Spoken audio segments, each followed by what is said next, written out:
My daughter tried to put me in a nursing home until she learned who owned her house. I still remember the day my daughter, Sandra, walked into my house holding those glossy brochures, the way a person walks in carrying something heavier than paper.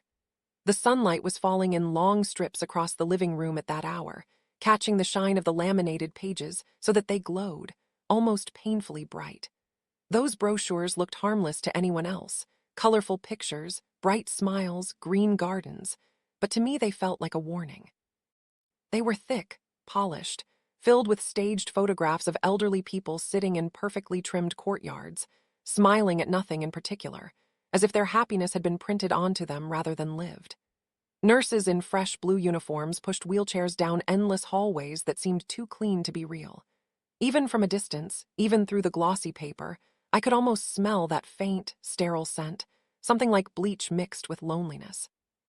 And right there, in the center of all those glossy images, stood my daughter, clutching the brochures like she was holding her future in one hand and mine in the other.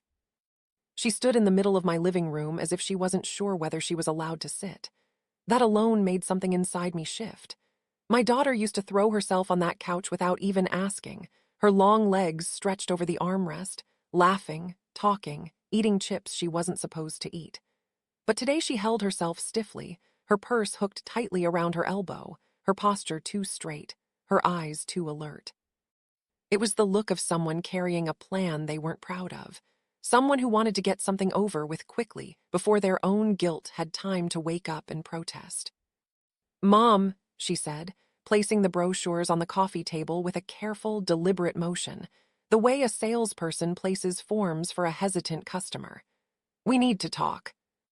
She said it in that tone, firm, rehearsed, almost businesslike. It surprised me more than the brochures themselves. My daughter never used to talk to me like that. She used to call me Mama in a soft voice that curled itself around my heart.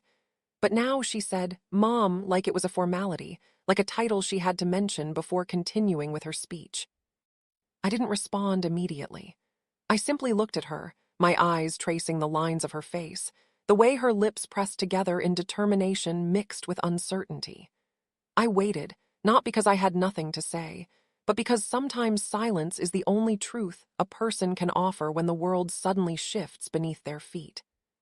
She took a slow breath, one of those breaths people take before delivering bad news, lifted her chin a little higher, and delivered the line she had clearly rehearsed more than once in front of a mirror or in her car. "You can't live alone anymore. I already booked you a room. Pack your things." Pack your things. Those 3 words didn't sound like they belonged in my house. They didn't feel like they belonged to my daughter. They hung in the air like cold fog settling over my chest. I should have felt anger or shock, but the strangest thing happened instead. I smiled. A small, tired smile that appeared because I had learned long ago that smiling holds the tears back, that smiling steadies your voice when it is close to breaking. My fingers remained still on the arm of my sofa, though my heart felt like it was trembling inside me, tapping against my ribs like someone desperately trying to be let out. Sandra mistook that smile for acceptance. She thought I was taking the news well. She had no idea that my smile wasn't approval, it was survival. She truly believed she had everything perfectly arranged. She thought she was being smart, responsible, perhaps even noble. She had the brochures, the papers, the explained benefits, the pre-booked room, the well-constructed speech. She had made her decisions about my life without even asking me if I wanted them. She didn't ask what I felt. She didn't ask what I preferred. She didn't even ask whether I needed help. She simply assumed that I was a problem waiting to be put away, that my life could be boxed and stored somewhere else so hers could run smoother. She didn't know the truth, not yet. She didn't know that the house she lived in, the house she proudly called her own every time guests visited, was legally in my name. She didn't know that the business loan she depended on was secured under my credit and my signature. She didn't know that her husband's workshop, the one she told everyone they built, with their own hard work, was standing because I co-signed every essential document when no one else would help them. She didn't know that the very life she lived, the comfortable routine she had built, was held together by papers she didn't even know existed, papers with my name printed neatly at the bottom. But none of that was the true wound. The real pain didn't come from the legal documents she was ignorant of. The real pain came from something much deeper, something much older. It came from realizing that the little girl I raised with trembling, loving hands, the one who used to bring me dandelions from the yard, the one who used to wrap her arms around my waist and whisper, "I'll take care of you one day," grown into a woman who saw me as something inconvenient, something to be moved, something to be placed, something to be managed. That realization settled in the center of my chest like a stone. And yet, even though I felt it sinking deeper, weighing heavier, I did not argue. I did not shout. I did not break down. I did not tell her that she was being cruel. I did not remind her of the nights I stayed awake sewing clothes for her school events or the mornings I went to work exhausted so she could have everything she needed. I did not bring up the sacrifices, the tears, the sleepless nights, the years I had carried us both. Instead, I simply lifted one of the brochures, let my eyes wander over the glossy images, closed it gently, and looked back at her with a steady calmness I didn't know I still possessed. "Oh," I asked softly, "a nursing home, Sandra." She nodded quickly, too quickly, relieved, comforted by my lack of resistance, as if she had been bracing herself for a fight she now believed she had avoided. Her face softened a little, almost as though she thought I was finally being reasonable. "Yes, Mom," she said with quiet confidence. "It's for the best." For the best. People always say that when they want to hide that what is best for them is not necessarily best for you. People say that when they want to wrap selfishness in soft words so it lands gently instead of hitting hard. People say that when they want to convince you that your feelings are less important than their convenience.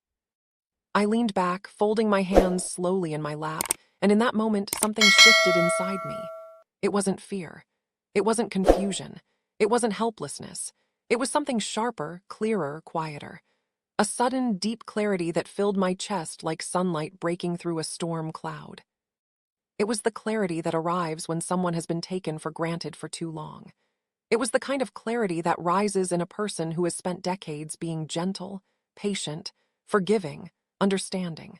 So understanding that people start mistaking their kindness for weakness. It was the clarity of someone who had been silent for years, not because she had nothing to say, but because she didn't want to hurt the people she loved.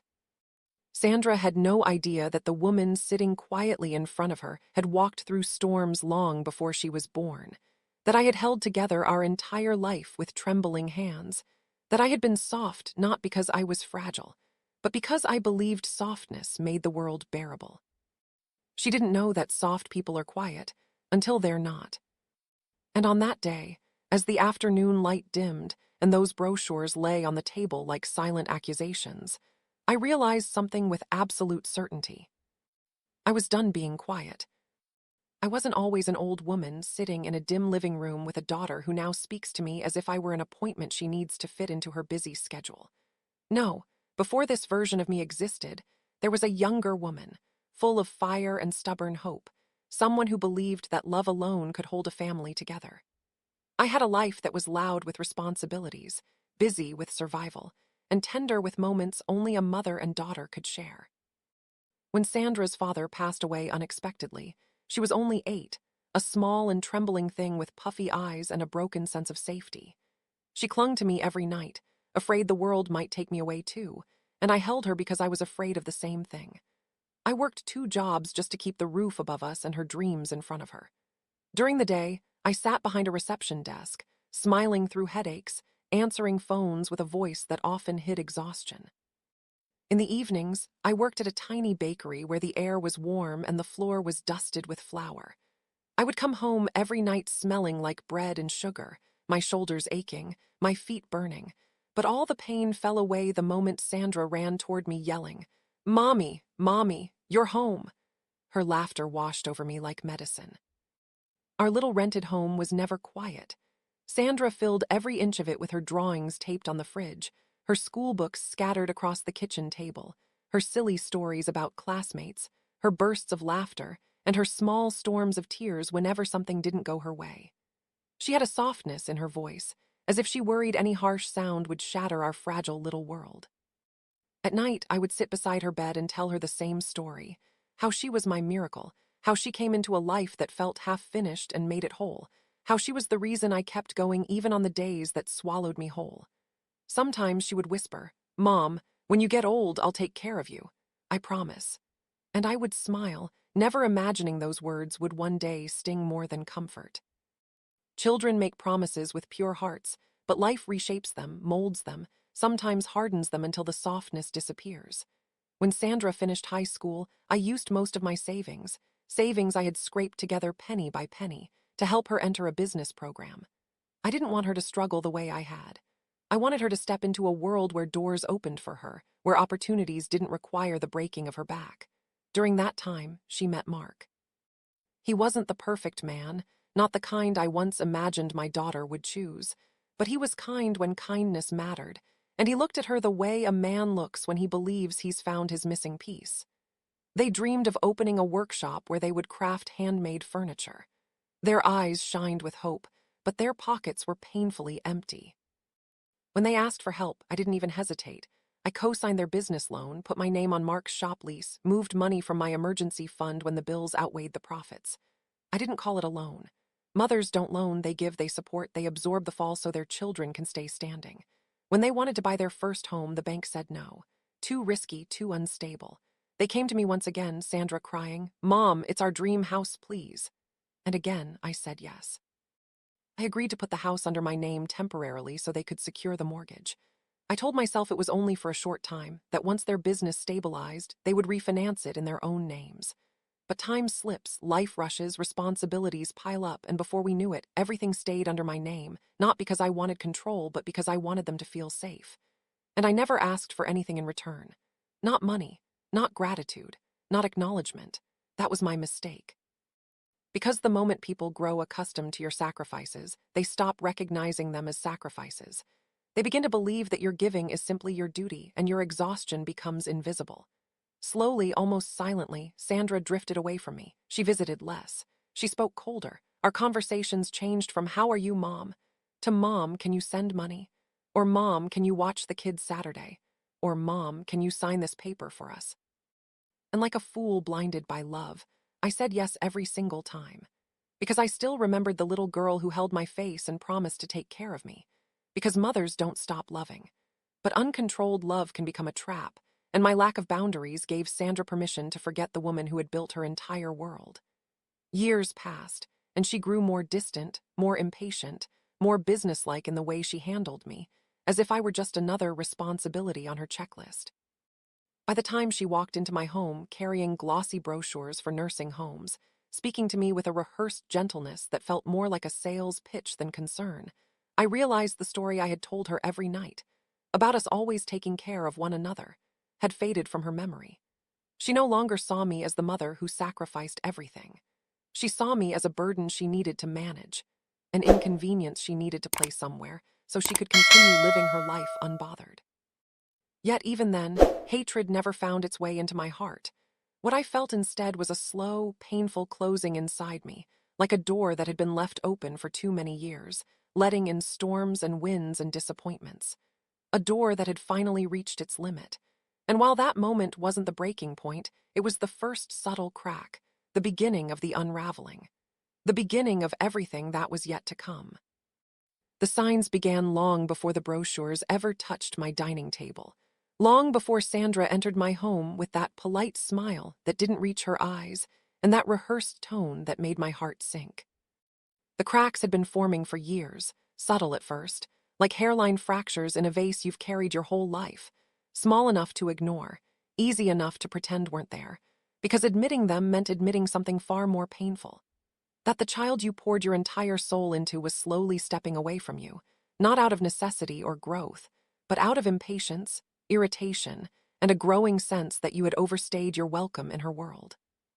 One of the earliest moments that cut me quietly was her birthday dinner 2 years ago. She invited friends, coworkers, neighbors, and Mark's family. I arrived with a small gift wrapped in paper I bought from the corner store, a simple scarf in her favorite color that I had saved up for. I walked into a house filled with chatter and laughter, but instead of being welcomed with warmth, Sandra gave me a quick, distracted hug while glancing at her phone. When it came time to be seated, I noticed she placed me at a small folding table in the corner, away from the main dining space, away from the conversations, away from her life. She said it was so I could sit comfortably away from the noise.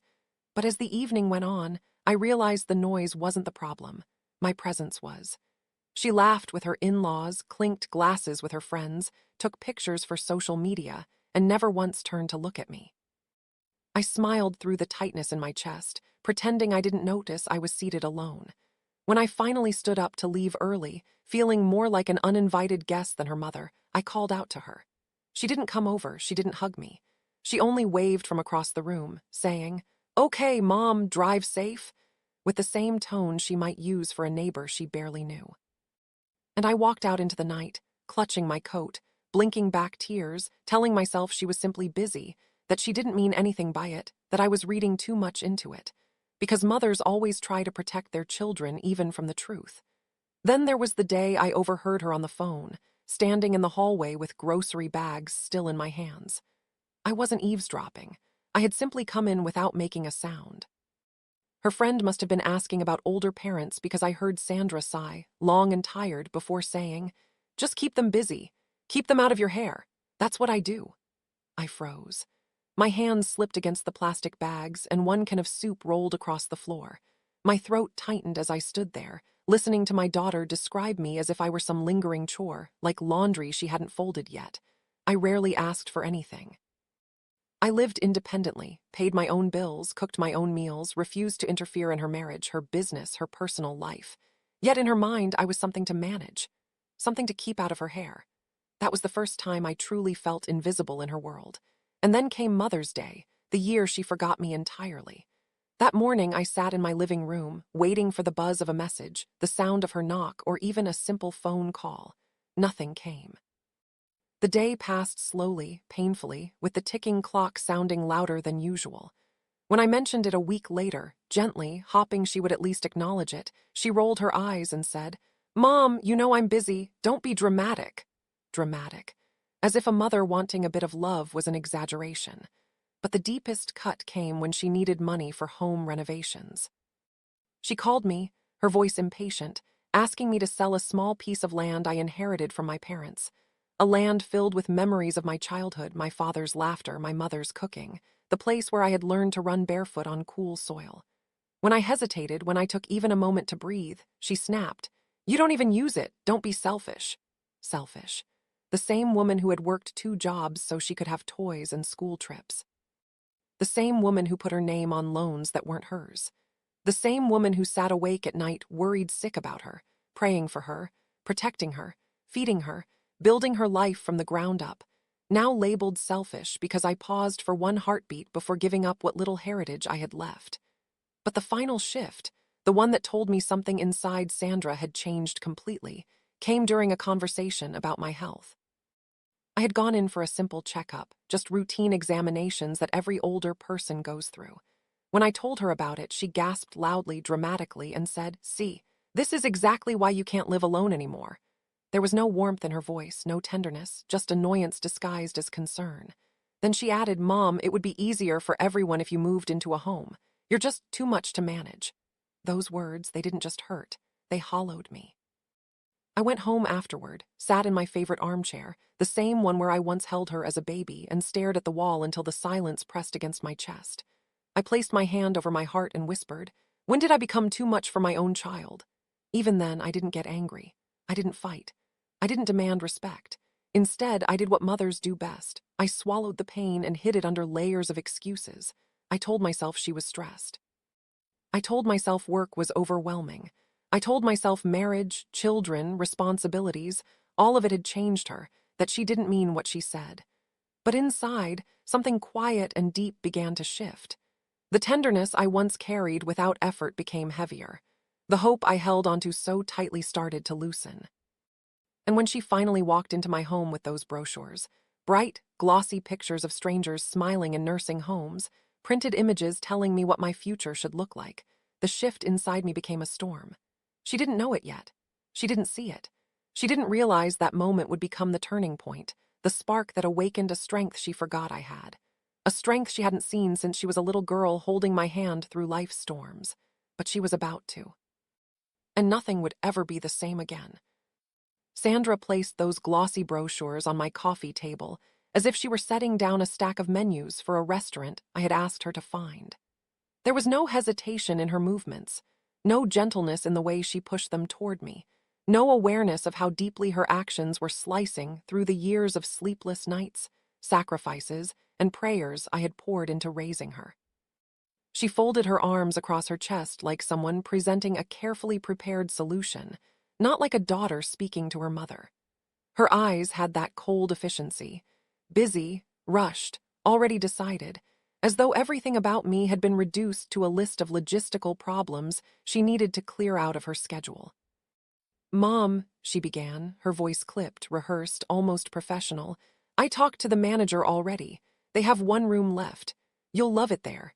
It's quiet, clean, and the staff is very professional."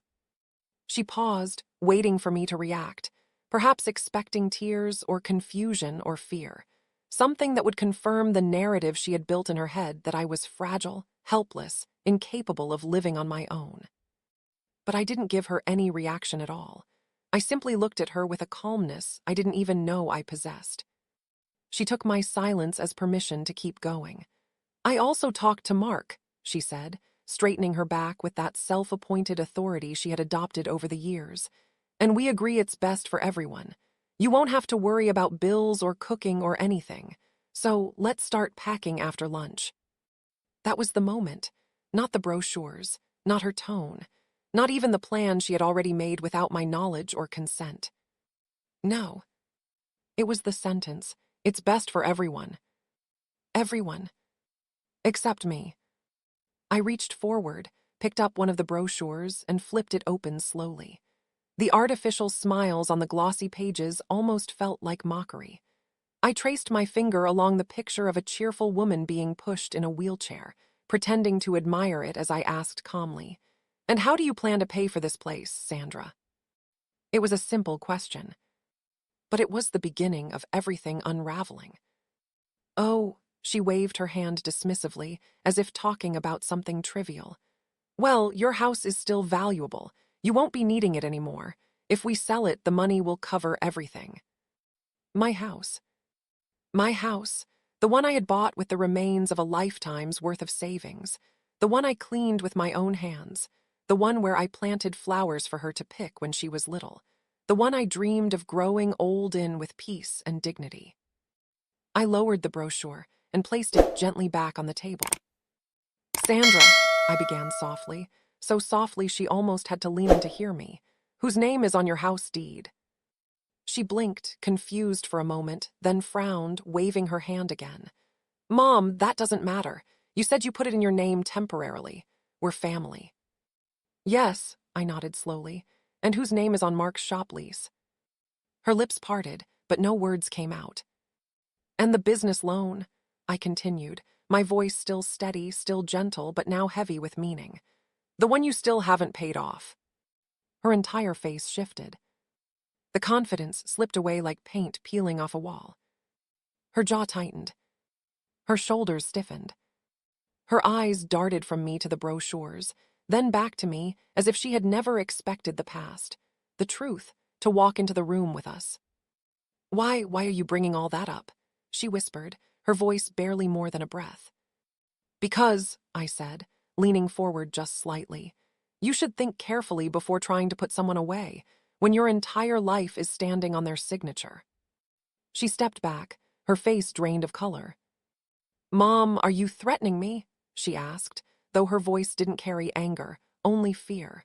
Fear of the consequences she had never imagined. Fear of realizing she didn't hold as much power over me as she thought she did. I shook my head calmly. "No, Sandra, I don't threaten." I placed my hands gently in my lap. "I remind." She stared at me for a long moment, as if seeing me, truly seeing me for the first time in years. She had grown so accustomed to the version of me she had created in her mind. The version that was quiet, soft, overly giving, endlessly forgiving, someone easy to push aside, someone who would always say yes. She forgot the woman I had been before motherhood softened me. She forgot the strength I had carried through widowhood, through raising her alone, through 2 jobs and endless sacrifices. She forgot the resilience that lived under my softness, but now she saw it. "Sandra," I continued, still composed, still steady. I don't need a nursing home. I don't need to be managed like an obligation. What I need is respect. She opened her mouth to respond, maybe to argue, maybe to justify, maybe to twist the situation as she often did. But I lifted my hand gently, stopping her words before they formed. And if you truly believe I am a burden, I said quietly, then I will make it easier for you. I'll step back. I won't interfere in your life. I won't call. I won't ask for anything. I'll live my days quietly and peacefully. But do not ever come into my house and tell me to leave it. The air in the room thickened. The silence was so sharp, we could hear the faint ticking of the clock on the wall, each second marking the end of something fragile between us. Her voice cracked when she finally spoke. So, you're choosing your pride over your family. I shook my head slowly. No, darling, I'm choosing myself, something you stopped choosing a long time ago. Her lower lip trembled. She stared at me like a stranger, like someone she couldn't manipulate, couldn't guilt, couldn't move around like a chess piece. She grabbed her purse with stiff hands. She walked toward the door without looking back. But right before stepping out, she turned, her eyes cold, her voice small and sharp as broken glass. You'll regret this, she whispered.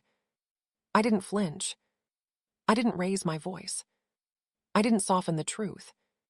I simply smiled softly and said, No, Sandra. I regret all the years I let you treat me this way. The door closed behind her. And for the first time in years, I felt light. Not because I wanted her gone. Not because I didn't love her. But because I had finally chosen myself. And that small act of choosing was the beginning of everything changing. I wish I could say the days after the confrontation felt peaceful, but the silence that followed was heavy, too heavy. Sandra didn't call. She didn't text. She didn't show up the way she sometimes did just to check whether the curtains were open or my porch light was on. It was as if she evaporated from my life, and that silence, it echoed louder than her anger ever had. At first, I tried to convince myself that she simply needed time, that she was processing, that she was growing. But as the days turned into weeks, I found myself standing in my kitchen more often than usual, staring at the quiet phone, feeling a strange mixture of pain and peace twisting together inside my chest. Because for the first time in years, I wasn't tiptoeing. I wasn't bracing myself for her sighs, her criticism, her impatience, or her dismissive tones.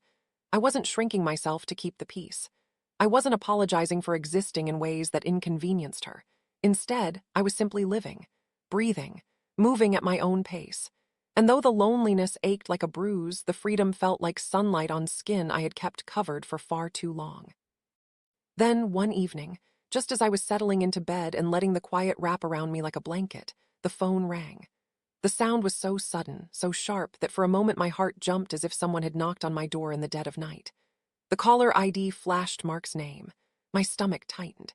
He never called me unless something was deeply wrong. When I answered, his voice was not steady or collected like usual. It was trembling, rushed, almost breaking at the edges. Ma'am, something happened. Sandra needs you. Please, please come. Those words punched the breath out of my chest. There was fear in his voice, real, raw fear. The kind that comes when someone tries to hold their world together and realizes it's slipping too fast through their fingers. I didn't even change my clothes. I grabbed my keys, threw on a shawl, and rushed out the door. My hands were shaking slightly as I drove. 1,000 thoughts crowded my mind, each one worse than the last. Was she hurt? Was she sick? Did something happen to the kids? Was there an accident? But nothing had prepared me for what I walked into when I stepped inside their home. Sandra was sitting on the living room floor like a little girl who had lost her way. Her knees were pulled up against her chest, her shoulders shaking with uneven breaths. Papers were scattered around her in a messy, desperate circle, like a storm had ripped through the room and left her sitting in the middle of the wreckage. She didn't look proud, polished, or in control. She didn't have that tight, rehearsed expression she usually wore when she wanted to appear strong. Instead, she looked small, frightened, completely, utterly lost. I walked toward her slowly, my heart breaking with each step. I knelt beside her and spoke softly. "What's wrong, sweetheart?" She didn't answer with words at first. She just held out a letter with trembling hands, her chin wobbling like she was fighting back tears she no longer had the strength to swallow. When I read the contents, my heart sank. Their business loan had been flagged for review. Payments were missing, not just one but several, and the bank was preparing to take legal action if they couldn't prove financial stability. The shop lease was in danger too, with overdue rent piling up. And the house, the one she believed was her security, her anchor, needed urgent documentation corrections.